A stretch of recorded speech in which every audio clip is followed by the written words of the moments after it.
Very good morning दोस्तों। एक बार मैं फिर आपके बीच हाजिर हुआ हूँ एक नए टॉपिक के साथ। हमें आशा है कि आपको ये टॉपिक पसंद आ रहे होंगे। आज फिर से आध्यात्मिक टॉक में रहस्यमय ज्ञान संसार चैनल पे आपका स्वागत है। एक उम्दा और बेहद खूबसूरत टॉपिक के साथ हम हाजिर हुए हैं। जो कुछ शब्द आपने सुने भी होंगे, कुछ शब्दों को लेकर लोग गुमराह करते हैं क्योंकि उसका संपूर्ण सत्य का पता ना होने के कारण हम बहकाए में आ जाते हैं। तो दोस्तों ये तीन बहुत महत्वपूर्ण और शब्द बहुत पॉपुलर हैं।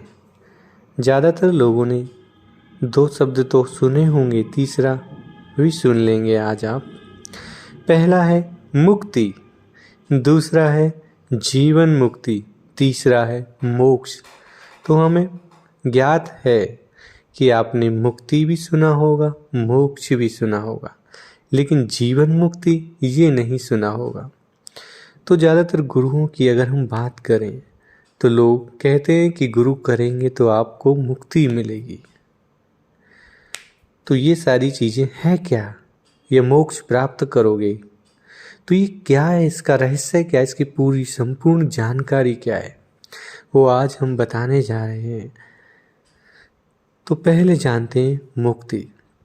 तो दोस्तों एक आपके लिए बहुत अच्छी खुशखबरी है कि जो लोग कहते हैं ना कि केवल जो गुरु करेगा उन्हीं को मुक्ति प्राप्त होती है, तो ये कदाचित गलत अवधारणा है।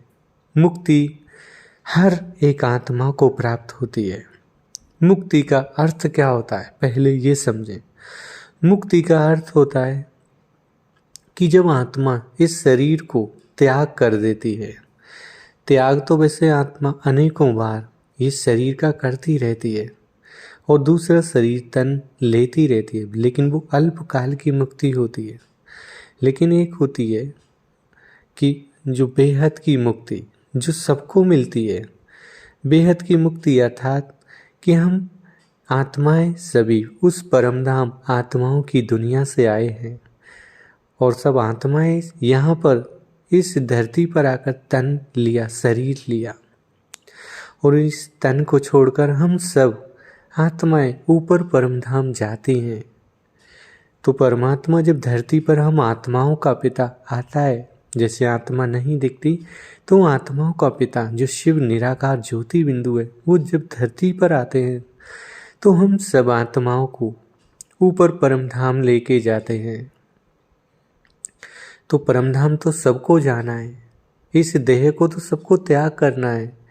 निराकारी दुनिया जो आत्माओं की है वहाँ तो सबको ही जाना है, लेकिन जाने के तरीके हैं। कोई तो कष्ट पाकर जाएगा, इस शरीर का त्याग करेगा, क्योंकि जिसने बहुत ज़्यादा पाप किए हुए हैं तो वो बहुत ज़्यादा कष्टों को भोग कर जाएगा, और किसी ने बहुत ज़्यादा पुण्य किए तो वो चलते फिरते ही चला जाएगा, वो कोई कष्ट नहीं पाएगा। तो आत्माओं की दुनिया में मुक्ति तो सबको मिलनी है, चाहे वो अच्छी आत्मा हो या बुरी हो। ठीक है। दूसरी चीज़ जीवन मुक्ति क्या होती है? जीवन मुक्ति होती है कि भगवान परमात्मा शिव बाबा जब धरा पर आते हैं तो खाली हाथ नहीं आते हैं। कोई भी काफ़ी समय बाद अपने बच्चों से मिलता है तो वो खाली हाथ थोड़ी है। तो परमात्मा हमारे लिए स्वर्ग की सौगात लेकर आते हैं। भगवान हमारे लिए ऐसा ज्ञान लेकर आते हैं कि जिसे हम सुनकर अपने जीवन में धारण करेंगे तो हम देव तुल्य बन जाएंगे, देवता। क्योंकि जब और परमात्मा का आने का टाइम होता है कलयुग, घोर कलयुग के अंतिम चरण में, और परमात्मा आकर ज्ञान देते हैं, ज्ञान का तीसरा नेत्र देते हैं, जिससे आत्मा की ज्योति जग जाती है, आत्मा में प्रकाश आ जाता है, अच्छे गलत का बोध हो जाता है। तो जो आत्मा अपने अंदर परिवर्तन करके देवत्व देवी गुण धारण कर लेती है तो वो जीवन मुक्ति में आने के पात्र बन जाती है।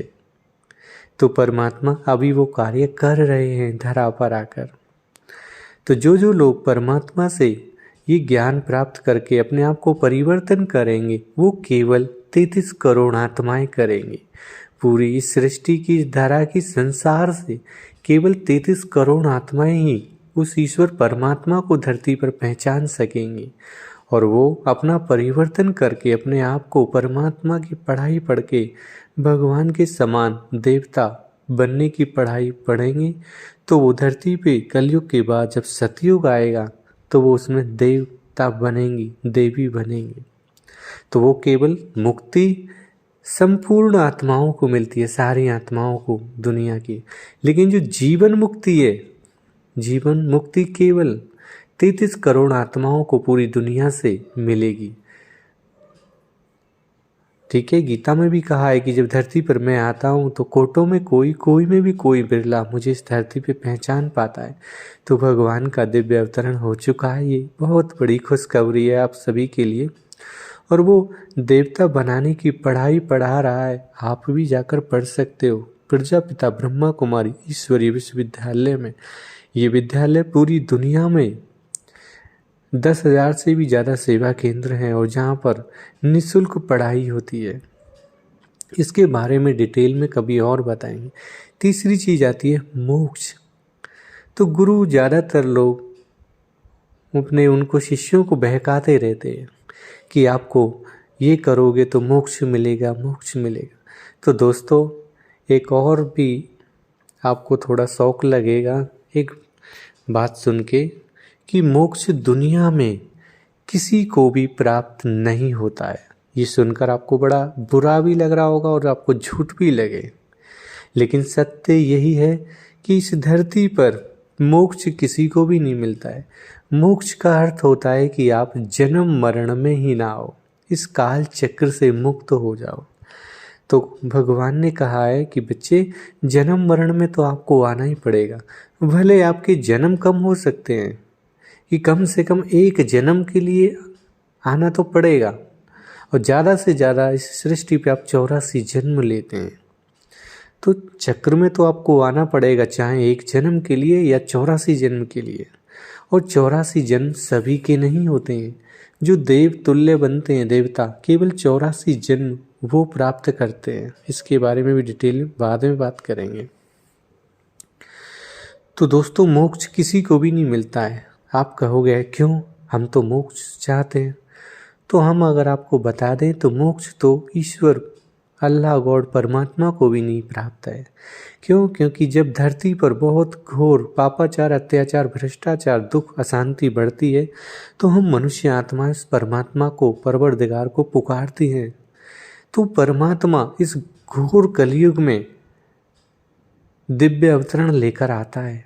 भले वो किसी साधारण बूढ़े मानव तन का आधार लेकर ज्ञान देता है, लेकिन आना तो उसको भी पड़ता है।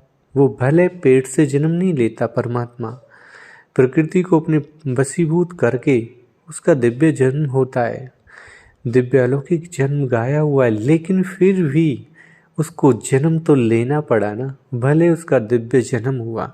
तो इसलिए सृष्टि में तो परमात्मा को भी एक बार आना पड़ता है अंतिम में स्वर्ग बनाने के लिए। तो सोचिए कि वो ईश्वर भी इस काल के चक्र से छूटा हुआ नहीं है। उसको भी भले हम बच्चों को सुख देने के लिए ही आना पड़े, लेकिन वो भी आता है। तो क्या हम मनुष्य आत्माएं मुक्त हो सकती हैं? हमें मोक्ष प्राप्त हो सकता है? कभी नहीं। केवल ये हो सकता है कि कम से कम हम इतनी तपस्या करें तो हमको एक जन्म के लिए केवल धरा पर आना पड़े, अंतिम में घोर कलयुग के अंतिम चरण। फिर दोबारा से सृष्टि खत्म होगी, फिर दोबारा से सतयुग आएगा। लेकिन भले एक जन्म के लिए भी आना पड़े, लेकिन आना पड़ेगा। हाँ, किसी को भी धरती पर मोक्ष प्राप्त नहीं होता है। ठीक है, इन्हीं शब्दों के साथ हम अपनी वाणी को विराम देते हैं। और आपके मन में कोई भी प्रश्न, क्वेश्चन हो तो आप हमसे हमारे कॉन्टैक्ट लिस्ट में जाके हमसे कॉल कर सकते हैं, हमें मैसेज छोड़ सकते हैं। हम आपकी सारी बातों का जवाब देंगे जहाँ तक हमें पता होगा। हमें नहीं पता होगा तो अपने से बड़ों से पूछकर, इस आध्यात्मिक ज्ञान के टीचरों से पूछकर आपको जवाब देंगे। ये जो ज्ञान हमने बताया है आपको, ये किसी शास्त्र का ज्ञान नहीं है, किसी गुरु का ज्ञान नहीं है, स्वयं परमपिता परमात्मा शिव भगवानुवाच शिव भोलेनाथ का ज्ञान है। इन्हीं शब्दों के साथ वाणी को विराम देते हैं। Thank you very much. ओम शांति।